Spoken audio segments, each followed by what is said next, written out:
사대교회 사자에게 편지하라. 하나님의 7영과 7뼈를 가지시니가 이르시되 내가 네 행위를 아노니 내가 살았다 하는 이름은 가졌으나 죽은 자로다.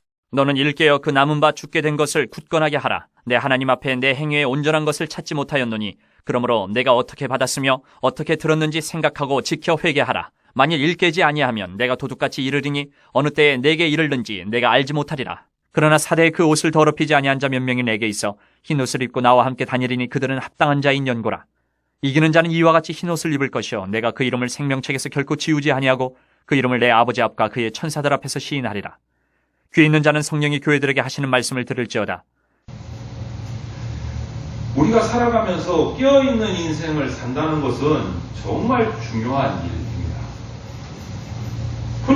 흔히 일반적으로 우리 사회에서 깨어있기를 강조하는 이런 어떤 종교를 찾으면 대표적인 종교가 금방도 말씀드렸듯이 불교인 것 같아요.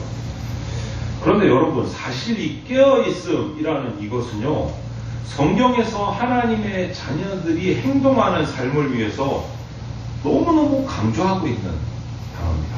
깨어있음. 우리 그리스도인들이. 어떻게 보면 불교보다 더 강조하고 있어요. 우리가 그것을 인식을 못한 경우들이 많을 뿐이에요. 오늘 그 말씀을 드리려고 합니다. 하나님의 마음에 합한 사람 다윗을 한번 보면은 사울 왕에게 쫓겨서 목숨이 경각에 따른 그 일생일대의 위기 가운데 시편 57편을 보면 내가 새벽을 깨우리로다 라고 결단을 합니다. 지금 도망다니기도 바쁩니다. 잡히는 순간 목숨을 잃을 상황인데 도망다니고 있는데 내가 새벽을 깨우리라. 또 예수님께서는 당신이 이제 다가오는 그 십자가에 준비를 하고 계신데 그 제자들은 예수님의 그런 고민도 잘 모르고 각성도 없이 그냥 편안하게 일상적으로 이 위대한 날이 다가오는데도 아무 생각 없는 그들의 제자들의 모습을 보면서 이렇게 말씀하셨어요. 너희는 여기 머물러 깨어 있으라 하고 말씀하셨어요. 마가복음. 또 사도 바울은 정말 엄청난 세속화의 그 파도가 밀려오는 시대를 살고 있는 로마 교회 성도들에게 로마서 13장에 너희가 이 시기를 알거니와 자다가 깰 때라 라고 외쳤어요. 또 바울은 골로새 교회를 향한 편지에서는 기도의 감사함으로 깨어있으라 라고 얘기를 했어요. 오늘 사도 요한도 영적으로 죽어가면서도 그 위기를 깨닫지 못하던 1세기의 한 교회를 향해서 오늘 본문 3장 2절에 너희는 일깨워 그 남은 바 죽게 된 것을 바뀌라. 깨어라 라고 했어요. 이 교회를 향한 권면의 키워드가 바로 깨어남이에요. 여러분. 깨어라. 깨어남. 이 교회가 오늘 우리가 나눌 소아시아의 7교회 중에 5번째 교회인 사대 교회예요. 사대교회를 향한 메시지를 보내는 주님의 모습은 어떻게 등장합니까? 여러분 오늘 본문에 하나님의 7영과 7별을 가진 분으로 나타나요. 7영과 7별을 가지신 분. 본문 1절에 사대교회의 사자에게 편지하라. 하나님의 7영과 7별을 가지시니가 이르시되. 요한계시록 1장 20절 우리가 처음 보면 7별은 7교회의 사자 지도자를 얘기해요. 교회의 지도자를 붙들어서 인도하시는 교회의 진짜 주인 되시는 예수님. 그분께서 7영, 거룩한 영, 완전한 성령을 통해서 말씀하고 계시는 겁니다. 여러분, 교회의 운명은요, 단순히 인간적인 지도자들에게 맡겨진 게 아니에요. 교회의 운명은 주님 자신에 의해서 성령으로 인도된다라는 것을 말씀하고 계시는 거예요. 소아시아 7교회 중에 다른 어떤 교회보다도 이 사대교회가 주님의 간섭이 좀 필요하다라는 의미를 가지고 있습니다. 사대라는 곳을 먼저 지역을 살펴보면 우리가 지난주에 살폈죠. 두아디라 교회가 있던 그 두아디라에서 좀 더 남동쪽으로 한 48km 정도 내려와야 있는 도시가 사대라는 곳입니다. 역사를 살펴보면 고대의 미디아 왕국의 수도였던 곳이 사대입니다. 인류 역사상 최초로 금과 은으로 화폐를 만들었던 부의 상징인 도시가 사대예요. 역사가 헤로도토스라는 사람이 그가 기록한 역사서를 보면 78개의 엄청나게 큰 돌기둥으로 세워진 아르테미스 우상 신전이 있었던 곳이 사대라는 곳이에요. 여러분, 기둥이 78개다. 우리 교회 본당 안에 기둥 78개만 세우면 우리가 들어올 자리가 있을까요? 없을까요? 없어요. 기둥도 다 안 들어가요. 어마어마하게 큰 우상신전이 사대에 있었거든요. 기둥이 78개가 필요할 정도의 어마어마하게 큰 건물이에요. 그리고 그 신전, 우상신전을 중심으로 연회가 벌어지고 오락이 벌어지고 축제가 벌어졌던 곳이 사대라는 곳이에요. 이런 사치, 금과 은의 화폐가 있었던 곳, 무역도시, 이런 것들을 유지하기 위해서 이 사대라는 도시의 이 세속성은요, 훗날 기록을 보면 그리스도인들이 그 사대에 살던 그리스도인들조차도 그 믿음이 세속화되는 결과가 나왔어요. 그냥 분위기가 그러니까 괜찮은 줄 아는 거예요. 다 그렇게 사니까. 우리도 그렇게 살아야 되는가 보다. 세상을 변화시켜야 될 교회가 오히려 세상의 영향을 받아서 복음이 아닌 세상의 권력, 세상의 재물을 우리의 소망처럼 착각하고 살아가는 현상이 이 사대라는 곳에 나타납니다. 여러분, 이미 말씀드린 것처럼 이 사대교회를 향한 메시지에는 칭찬이 거의 없어요. 칭찬. 그런데 다행스럽게 요만한 싹이 있어요. 주님이 사대교회를 향해서 희망의 싹이 존재한다는 거예요. 희망의 싹이. 칭찬할 건 없는데 그나마 다 죽지는 않고 싹이 조금 존재한다. 3장 2절에 아직 남아있는 것이 있다. 이렇게 말씀을 하세요. 4절을 보면 아직 옷을 더럽히지 않고 흰 옷을 입고 주님과 동행하는 자들이 이 사대교회 안에 있다. 라고 말씀하세요. 이 바로 남은 자들이 교회의 희망이고 세상의 희망이라는 거예요. 우연의 일치일지는 모르겠는데 이 사대라는 도시 이름의 의미가 뭐냐면 남은 자예요. 그리스어로 남은 자. 대부분 다른 교인들은 다 그냥 세상을 따라 똑같이 동화되면서 살아갔는데 이 남은 몇 명의 소수가 세속화를 거부하고 거룩한 삶을 향해서 열망하고 주님만 소망을 두고 인생을 살아갑니다. 이 거룩한 소수를 가리켜서 4절에서 뭐라고 말합니까? 그 옷을 더럽히지 아니한 자 몇 명. 그 거룩한 옷을 더럽히지 않은 자 몇 명. 평소에 이 사람들을 우리가 생각해 볼 때 세상이 볼 때는 지혜롭게 살지 못한 사람. 여러분 그렇게 살면 세상에서 어떻게 됩니까? 왕따당합니다. 왕따당합니다. 바보 소리 듣습니다. 여러분. 저만 해도 직장 생활할 때 회식 가서 술 안 마시니까 신입사원이 술 안 마신다고 너 그래갖고 사회생활 하겠냐 그러더라. 그거 하나 가지고 그런데 정말 이 성도들처럼 아니 다른 성도들까지도 세속화돼서 세상을 따라가는데 그 남은 몇 명이 거룩함을 지키려고 하면 얼마나 왕따를 당하겠어요. 얼마나 왕따를 당하겠어요.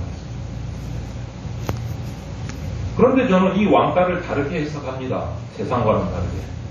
왕을 따르는 자들이라고 해석을 합니다. 예수 그리스도 그 왕을 따르는 자. 그런데 그들이 바로 오늘 예수님이 그들을 향해서 역사의 남은 자다. 역사의 그루트다. 남은 싹이다. 그들을 기억하고 계시는 거예요. 유일한 희망이다. 여러분이 앉아 예배하는 재봉교회가 바로 한국교회의 싹입니다. 남아있는 소수입니다. 그것을 부끄럽게 여기지 마세요. 그것에 자긍심을 가지시고 우리가 세속화되는 것을 이를 악물고 막아야 됩니다. 막아야 됩니다. 우리가 왕따가 되셔야 돼요. 왕을 따르는 자가 되셔야 돼요. 세상을 따르는 자가 되면 안 됩니다. 교회의 자랑은 건물, 프로그램, 이벤트 이거 아닙니다, 여러분. 오늘 주님이 찾는 것은 교회의 자랑은 영성이고 도덕성이어야 돼요. 세상이 갖지 못한 영성, 세상이 갖지 못한 거룩한 도덕성, 이것이 교회가 세상을 변화시킬 수 있는 동력입니다.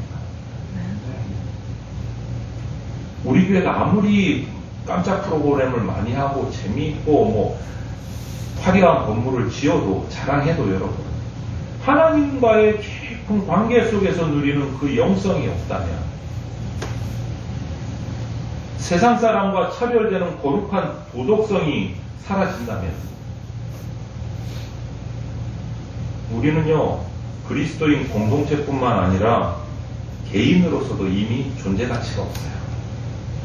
매력이 없는 거예요. 성도로서 매력이 없는 거예요. 성도가 세상과 똑같이 산다. 그리스도인이 세상 사람들처럼 같은 방법으로 살아간다. 무슨 매력이 있어요? 똑같은데.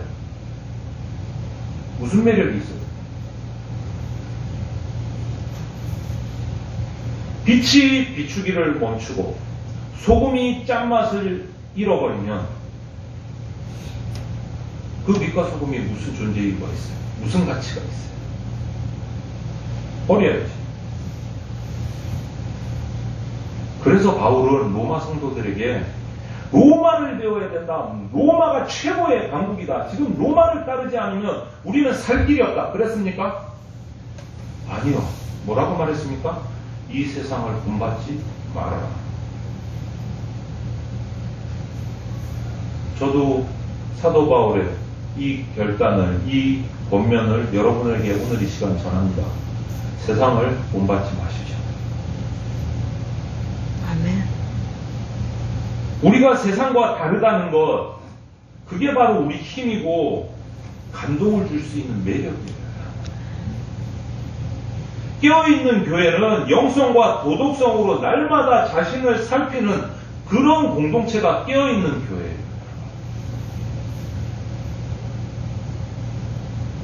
그런데 사대교회는 그렇지 못했던 거예요. 간신히 그루터기가 조금 남아있었어요. 그럼 사대교회는요, 칭찬보다 훨씬 더 책망을 많이 받은 교회였어요. 다음에 살펴볼 라오디게아 교회하고 더불어서 칭찬은 거의 없는 교회. 사대교회. 안타깝죠. 그만큼 도시의 그 세속화가 교회 성도들도 교회도 모르게 은밀하게 점점점 진행이 돼서 교회 안까지 들어와서 교회를 잠들어 버립니다. 주님께서 어떻게 이 사대교회를 책망하는지 여러분 한번 보십시오. 오늘 본문 3장 1절에 하반절에 이렇게 말합니다. 주님께서 내가 살았다 하는 이름은 가졌으나 죽은 자다.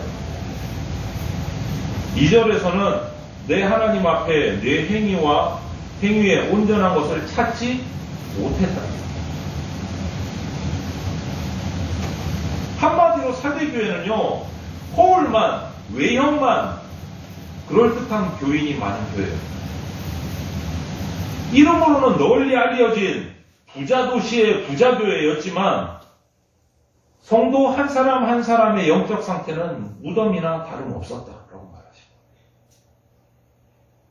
사람들 앞에서 대단한 믿음을 가진 것처럼 치장하고 내 연수가 신앙의 연수가 오래된 것 같고 우리 집안의 믿음의 대수가 내가 3대니 4대니 5대니 하나님 사람 앞에서는 통했어요. 그게. 그런데 하나님 앞에서 그분의 불꽃 같은 안목에서는 피할 수가 없는 거예요. 숨길 수가 없는 거예요. 하나님 앞에서는 뭐가 됐다고요? 영적인 시체 취급을 받았다. 영적인 시체. 네가 살았다는 이름은 가졌으나 죽었다. 너의 행위에 온전한 것을 찾지 못했다. 죽은 거잖아요. 영적으로. 죽은 거죠. 이와 비슷한 책망을 당한 무리가 성경에 또 등장을 합니다. 예수님 살아계시던 당시에 바리새인들이에요. 바리새인들. 이 바리새인들은 스스로 그 당시에 영적으로 우리가 지도자고 최고의 영적인 사람들이 우리 바리새파다. 이렇게 자부하고 있었던 사람들이에요. 그런데 예수님이 그들을 가르쳐서 딱 한 말씀 하셨습니다. 회칠한 무덤 같다. 무덤 가까이 가기 좀 섬뜩하시죠? 그런데 그 무덤에 하얗게 회칠을 해놨어요. 하얘요. 새하얘요. 화이트예요. 깨끗해 보여요. 그런데 그 내부 안으로 들어가면 무엇이 있습니까? 썩은 냄새로 가득 차 있어요. 예배에 빠지지 않았습니다. 이들은 경건한 복장을 갖추었습니다. 헌금 열심히 했습니다. 누구보다 많이 11조 했습니다. 길 가다가도 기도했습니다. 근엄한 표정을 지우고 짜증 한 번 내지 않고 온유한 모습으로 살아갔습니다. 혹시 저나 여러분 같지 않습니까? 이들의 모습이? 그런데 그들의 내면은 썩어 있었습니다. 예수님이 보실 때, 우리는 몰라요. 예수님의 안목을 피해갈 수 없습니다, 여러분. 철저하게 겉과 속이 달랐어요. 교회에서의 모습과 세상의 모습이 달랐어요. 세상에서의 모습이 달랐어요. 사람들 앞에서와 하나님 앞에서의 모습이 너무나 달랐어요. 주님의 말씀을 한번 들어보시겠어요? 화 있을진저 외식하는 서기관들과 바리새인들이여 회칠한 무덤 같으니 겉으로는 아름답게 보이나 그 안에는 죽은 사람의 뼈와 모든 더러운 것이 가득하도다. 이와 같이 너희도 겉으로는 사람에게 옳게 보이되 안으로는 외식과 불법이 가득하도다. 마태복음 23장 27절 말씀. 이 사람들은 신앙인이 아니었어요. 그냥 종교인이었어요. 외식하는 사람들이었어요. 위선자들이었어요. 저와 여러분은 종교인입니까? 신앙인입니까? 뭐라고 대답하실 수 있겠습니까, 여러분? 스스로 가슴에 손을 얹고 한번 하나님 앞에서 대답해 보세요. 종교인입니까? 신앙인입니까? 한번 대답해 보세요. 내가 바리새인보다 낫다고 대답하실 수 있습니까? 내가 사대교회 교인들 같다고 대답하지 않을 수 있습니까?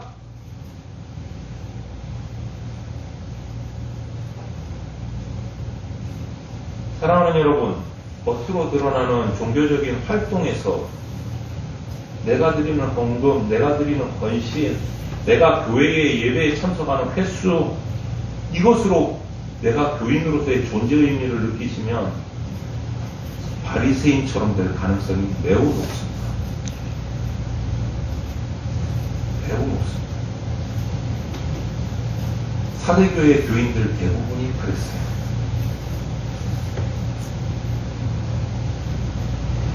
우리가 만일 믿음의 진정한 의미를 하나님 앞에서 깊이 들어가서 발견하지 못한다면, 그리고 사람들에게 겉으로 드러나는 무엇만 과시하는 그러한 겉모습에서 찾으려고 한다면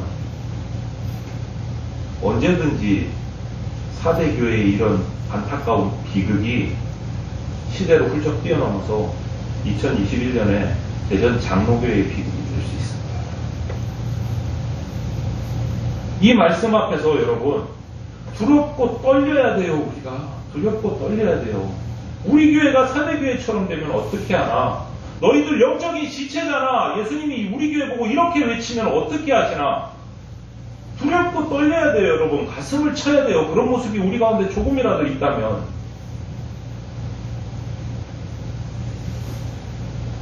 여러분, 이 말씀 앞에서 정신 바짝 차리고 우리가 배워야 돼요. 정신 바짝 차리고. 사대교회의 이런 모습을 보면서 우리가 건강한 교회가 되려면 어떻게 해야 될까? 어떻게 해야 될까? 한마디로 깨어있는 교회가 돼야 됩니다. 깨어있는 성도가 돼야 됩니다.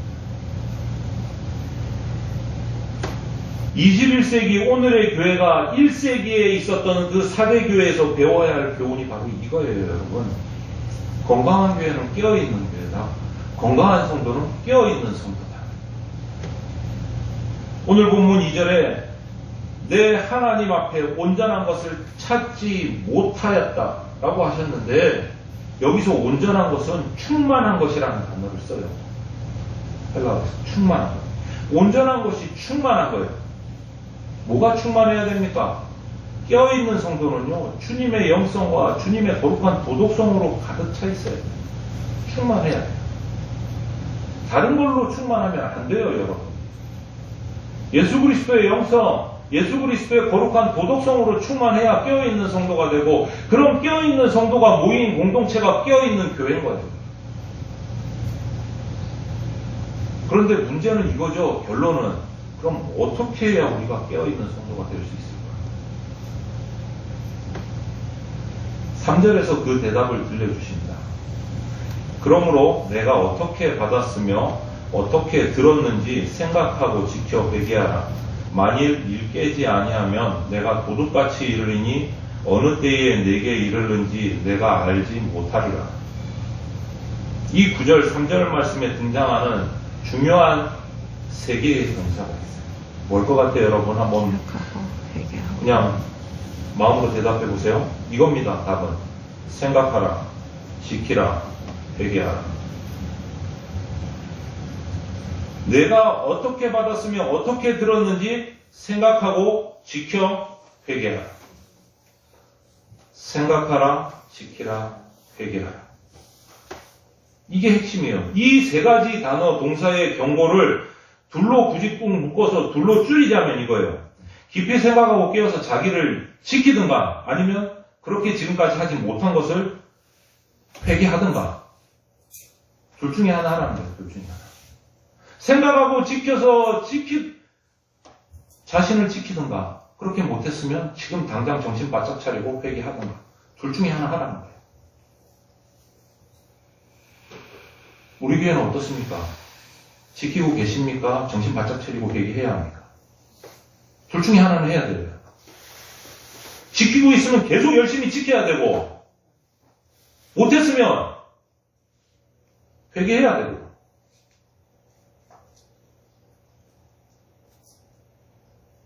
이 한마디를 또 두 가지도 기억하기 힘들다. 한마디로 묶으면 이거예요. 깨어있어라. 깨어있어라.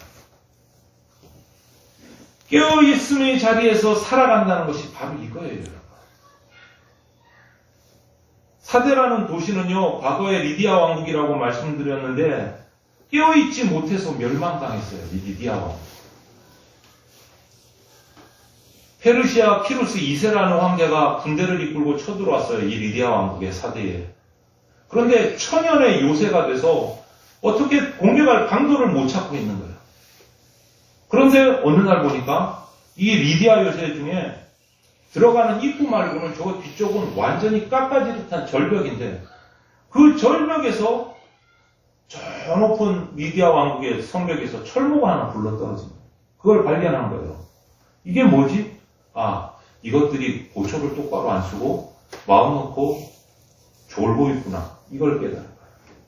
정말 이 리디아 왕국은 우리는 정문만 지키면 된다. 딴 쪽은 절벽이라서 들어오지 못한다.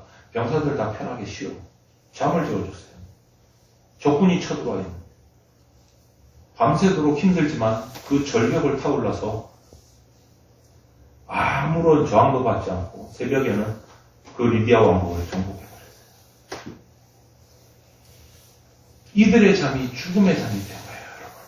그런데 주님은 당시 세상이 희망이어야 되고 빛이어야 되고 소금이어야 되는 사대 공동체와 그 교인들이 세속화의 어둠 속에 빠져서 방심하고 기분 좋게 잠들어 있는 모습을 보고 이렇게 책망하신 거예요. 우리 교회는 그렇지 않은가요? 저는 아직 잘 모르겠습니다.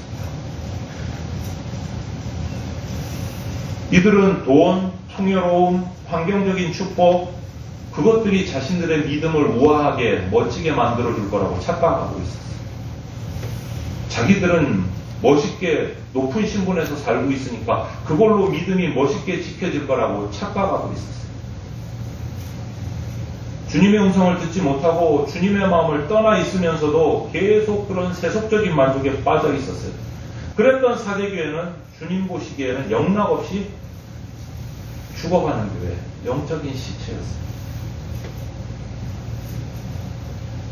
오늘 교회를 마케팅 방식으로 진단하고 연구하는 학자 중에 조지 바나라는 분인데 그분이 책을 썼어요. 주전자 속의 개구리라는 책. 나온 지 좀 오래된 책인데 이 책에서 이런 얘기를 합니다. 주전자 속에 미지근한 물을 넣고 개구리, 살아있는 개구리를 넣은 다음에 천천히 열을 가하면 불을 높이면 개구리는 자기가 죽는 것도 모르고 기분 좋게 죽어간다. 이렇게 표현합니다.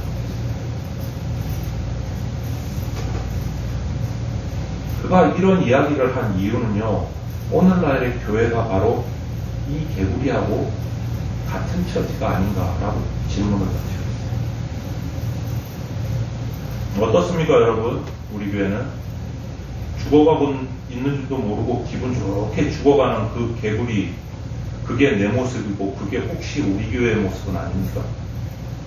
깨어있지 못해서. 그렇다면 지금 깊이 생각할 때 생각하라, 그 다음 뭐였죠? 지키라, 그 다음 뭐였죠? 회개하라. 지금 깊이 생각하셔야 돼요. 무엇을 기준으로? 내 경험이요? 내 지식이요? 내 신분이요? 내 돈으로 생각하셔야 돼요? 아니요. 우리 생각과 판단의 기준은 오로지 진리의 말씀입니다. 말씀 앞에서 깊이 생각하셔야 돼요. 말씀 앞에서. 딴 기준은 다 버리세요. 말씀 앞에서 깊이 생각하셔야 돼요. 그리고 회개하셔야 돼요. 그리고 우리의 영성과 우리의 도덕성을 거룩하게 회복할 때. 그게 깨어날 때예요. 그게 깨어있는 성도고 그것이 깨어있는 교회예요. 아름다운 인생의 새벽을 기도와 눈물의 회개로 깨우시기 바랍니다. 지금 우리 자신, 우리 공동체를 다시 흔들어 깨워야 될 때입니다, 여러분.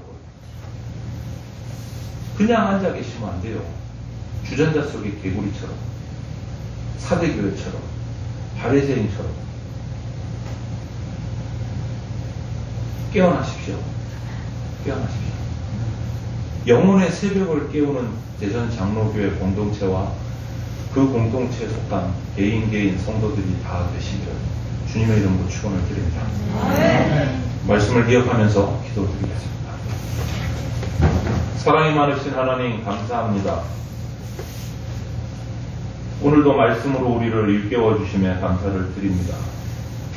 오늘 사대교회의 말씀을 우리가 접하면서 그 말씀 앞에서 정말 두렵고 떨리는 마음을 금할 수가 없습니다. 주님, 우리의 모습이 사대교회의 모습은 아닌지 주님, 말씀 앞에서 깊이 생각할 수 있도록 하여 주시옵소서. 우리가 그 말씀을 지켜 행하고 있는지 다시 한 번 더 철저하게 살피게 하여 주시옵소서. 주님, 우리가 죄악되어서 그것들을 감당하지 못하면 회개할 수 있는 마음 허락하여 주시옵소서. 생각하고 지키고 회개함으로 깨어있는 성도 되고 깨어있는 대전 장로교회 될 수 있도록 주님, 우리를 불쌍히 여겨 주시옵소서. 감사를 드리며 예수 그리스도 이름으로 기도합니다. 아멘.